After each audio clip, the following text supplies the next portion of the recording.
Hello, 603 students. I am Dr. Wilson. I am your professor for the summer semester 2017. Sorry, I'm recording this from my very messy house. I don't like to be on in the front of the recording. I like to be behind some screen shares so you don't really see me, but I felt you needed to see who I was. Hello, I'm looking forward to our semester with each other. We are in class together for 603, which we are going to talk about some legal and some financial situations. Wanted to do an introductory video just to kind of explain the course, explain who I am, and hopefully give you a better understanding of what is going to occur. So wanted to talk to you about me. So let me be able to show you some things. Yeah, there we go.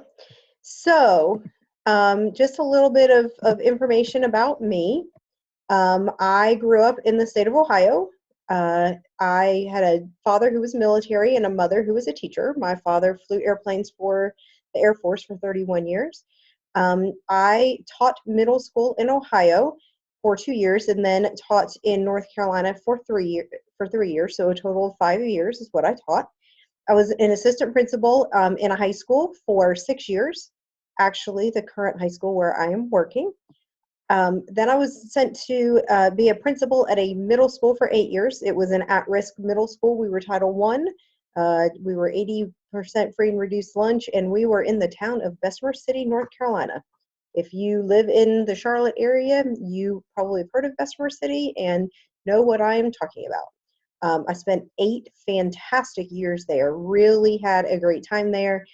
You will hear more about my stories from the middle school and experiences in the middle school because I definitely learned a lot, but really enjoyed my time. Then this year, I was moved to Ashburg High School. I work in Gaston County. Ashburg is actually where I was the assistant principal for 6 years, and they have given me an opportunity to come back to be the principal at a high school, and I'm absolutely loving it. I'll say if you've never worked in a high school, they are just a great group of kids. But I am very exhausted and tired because the life of a high school principal starts at about 6:30 in the morning when I leave my house, and if I make it home before 10 o'clock at night, then it is an early night. So you will find that I am at work a good bit. But we have 2 weeks until exams and then graduation. And so we are running like crazy people trying to get the exam schedule settled and trying to figure out who's graduating, who needs a good swift kick in the butt to get them to graduate, and who just doesn't have a snowball's chance to graduate. So as you can imagine, our day is rather busy right now, but I'm really looking forward to class. I love the topics for 603. So just to give you an idea of my schooling, I am a graduate of the Clemson University, the national champions in football. I am a very proud Clemson fan. Graduated in 1997 with my degree in elementary education and early childhood education. I graduated from Winthrop University in the December of 2001 with my master's in educational leadership. And then I graduated from the fantastic Gardner-Webb University in December of 2013 with my doctorate in educational leadership. Wanted to show you my family. So there are 3 pictures, 2 on the left, 1 on the right. The 2 on the left, the top one, is my family with Chewbacca. We were at Disney World a little over a year ago. I am on the far left. Then you have my brother, who is 3 years older than me. He's a patent attorney and lives in Charlotte. So you will hear me talk about stories of my ugly brother. In front of him is his oldest son, Gabriel. Gabe is 9.5. He is in 3rd grade. On the other side of Chewbacca is my sister-in-law, who is the saint that deals with my brother. Just kidding. In front of her is my youngest nephew. His name is Asher, and he turns 7 actually this week. He is in the 1st grade. And then on the far right is my mom. She's 74 years old. She lives in the Charlotte area, and she taught 1st grade for 35 years in the state of Ohio. The The bottom left picture is my father. He was the one that was in the Air Force for 31 years. He actually lives in the middle of nowhere, Nebraska. That's not the name of the town. The town is actually Valentine, Nebraska. But to get there, it is a 5-hour drive from the closest airport, 3 hours from the closest Walmart. It is really in the middle of nowhere. But he enjoys just riding around on his land and in the country, just enjoying life. And then on the right is another picture of my nephews. It was taken a couple years ago, so they look a little younger, but I just love that picture. It just shows their personality. And you can tell that little Asher, he is just full of himself. So that is a little bit about me. Wanted you to be able to see everything about me, so you know who the crazy lady is behind the camera. So wanted to go over the syllabus. This is in Blackboard. So if you scroll and look down the left side of Blackboard, you will see course syllabus and program handbooks.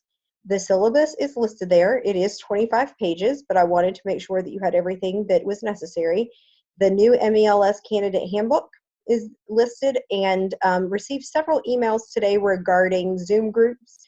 My apologies. I was under the impression that Zoom groups were already created, but have no fear. I created Zoom groups, and it's listed here. We have 19 students in class, so I grouped everybody by alphabet. There are 3 people in each group, and the last group has 4 people. So those will be your Zoom groups for this semester. And again, that is listed under course syllabus and program handbooks. Then I have each week broken out.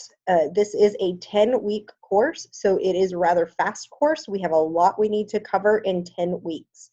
I am told that all 19 of you are add-on students, which means that you have your master's degree in something other than school administration, and you are completing the add-on licensure through the university to have your credentials to be a school administrator. If you are not an add-on student, that is okay. That means that this is your first master's degree. I need you to email me and let me know that you are not an add-on student. There will be actually less requirements for you this semester. If you are an add-on student, but you have been a part of a 5-semester program, meaning that you had class in the fall semester, you sat out the spring semester, and now you have class in the summer semester, you need to contact me, because Gardner-Webb started, I believe it was this past fall, it may have rolled out in the spring semester, a 3-semester program for students that already have their master's degree. And it is called the add-on program. You will finish in 3 semesters. If you have not been a part of that and would like to be a part of that, you need to let me know, and then there is a way that we can have you be a part of that. If you have been a part of it, you don't need to let me know. I'm assuming that if I don't hear from you, you have been a part of that 3-semester program, and this is your second class, and then you'll have 1 more in the fall. So under each weekly container, I have all of the assignments. I say all of them. These are all of them unless something breaking news comes out that has to do with legalities in education. I already, today on the front page of the Gaston Gazette was an article about freedom of speech for high school students with senior quotes in yearbooks. Don't worry, it was not my high school, but it is the high school, it's the charter high school that is literally a stone's throw from my school. I can see it when I step out into the front parking lot. I can see that charter high school. And it is about 2 seniors who had their senior quotes, in their words, censored. They were taken, actually marked with Sharpie through. So as different things that are current and a part of our content become available or happen in this world, I will email and send information out, and we may have some add-on discussion posts or something that has to do with current things that are going on in education today. I think that with legal issues in education, They are as current as the knowledge that you have. And so as part of being an administrator, you need to stay abreast of all current legal proceedings because we are all impacted by it. So in each week, I have all of the assignments except for some of those things that may come available very quickly. So you can always work ahead, but you cannot work behind. The way our weeks work is they start on Tuesday, they finish on Monday. So your assignments will be due on Mondays. I do most of my work on the weekends, so I like to use the weekend to prepare for the upcoming week. If you're like me and you are working, then you will appreciate the weekends possibly because most of us are full-time a whole lot of things. And I do work 12 months, so I am still a full-time principal during the summer. But again, you can work ahead, you just can't work behind, especially since you will have classmates that are relying on you. So for this week, I would like you to do multitude of things. Don't worry, each week is not this heavy with assignments. I want you to fill out contact information link there. Complete the Zoom team assignments. This is actually what gives you credit for the enrollment verification for the university. Complete the Know Your Why assignment. And these things are linked up if you scroll down in Blackboard. The Know Your Why assignment, there's actually about a 5-minute video on YouTube. And I want you to watch that, and then I want you to write and submit a 1-page explanation explaining your why. Why do you want to be a school administrator? You'll understand that once you watch it. Then there are videos that are linked up. There are 5 YouTube videos that have to do with the Leandro case, which is still an ongoing case in the state of North Carolina. It definitely has financial implications. We are dealing with it on a daily basis, whether you realize it or not. So this is actually 5 videos. They're about 10 or 11 minutes apiece discussing the Leandro case, how it came about, what the court's decision was. It uses a lot of legal language, but it is very interesting. Then there is a Prezi that you can look at that kind of gives you a summary of the Leandro case. Then there's a top 10 issues in education for you to read. And then also it lists the chapter in our book. We have 2 textbooks that we are using. The first one is Resource Management for School Administrators. We'll actually use that in the second half of the semester, and that has to do more with finances.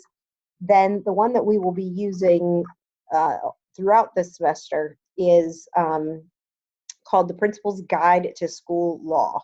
So if you will read from the very beginning of the pages all the way through chapter 1, because the introduction has a lot of information on ways that we're supposed to look as school administrators at school law. We're going to reference throughout the semester 115C. It is linked up here. Please do not print it. It's over 300 pages. I mean, you're welcome to print it, but it's over 300 pages. You don't need to print that out. You don't need to do it. But basically, that's the state of North Carolina general statutes. And that is what you could call the law. It is what we are supposed to follow as school administrators. If you have not submitted your APTL for evaluation, you need to do that in TaskStream immediately. I do not have access to your TaskStream, so I cannot see what you have completed and what you haven't. So just to give you fair warning, you need to submit your APTL for evaluation if you've not done so. Through the semester, you will need to reference your school safety plan, your master schedule, staffing plan, and budget. So if you want to start gathering those things, if your school and or site mentor has changed, please go to WebConnect and make the changes. And then we will talk later on this week regarding the OMA Task 1. So that gives you a little preview. And again, I have everything for each week pushed out. So again, you can work ahead, just don't work behind, please. Let's go back to the syllabus. So you have my contact information on here. I do check my Gardner Web email quite frequently, and you also have my cell phone number. Again, I am a practicing principal, so I do ask that during the day If you need something immediately, please text me to my cell phone number. That is usually the easiest way to get in touch with me. If it's something that you just need an answer in the next 24 hours or so, email me to my Gardner Web email. If you need to speak to me, call me after 5 o'clock. Not that my day ends after 5 o'clock, but you would have a better chance being able to get in touch with me after 5 o'clock during the week. The syllabus lists the 2 books. It gives some information about the course description, course rationale, course objectives, academic accommodations, Blackboard, task stream, Zoom, class expectations, what you're going to be graded on, the final grade, and then it gives information about the different artifacts that you are going to need to complete this semester. This is from the handbook directly. We will go over that a little more in detail as we come upon each of the different tasks. So we're going to scroll down. Page 21 is where the daily, weekly assignments are. You will find that I like to have everything that you see on the syllabus also be what you see in tasks in Blackboard. So you are not bothering me if you email and ask questions about, hey, I can't find this, or this isn't working, because I want to know. Again, I try really hard to make sure that everything is in there and ready for you to upload, do, submit, but sometimes it just doesn't always work. So you will find that week 1 has a whole lot more information than any of the other weeks, but basically from left to right, starting on page 21, it has the dates of the week. It has which class it is, so it says week 1, week 2. Then it has the different topics that we're going to discuss. Then it goes over the reading that is necessary for the week. And then it has the weekly activities. And as you scroll down, you can see that there are different color codes for things, but also it has then week 2, week 3, on down through week 10. So we will be together virtually, I guess, until the end of July. Again, I look forward to the semester ahead, and hopefully we will be able to have some live Zoom sessions so we can all see each other and get to know each other. And if you have any questions, please don't hesitate to let me know. I look forward to it, and have a great night. Bye.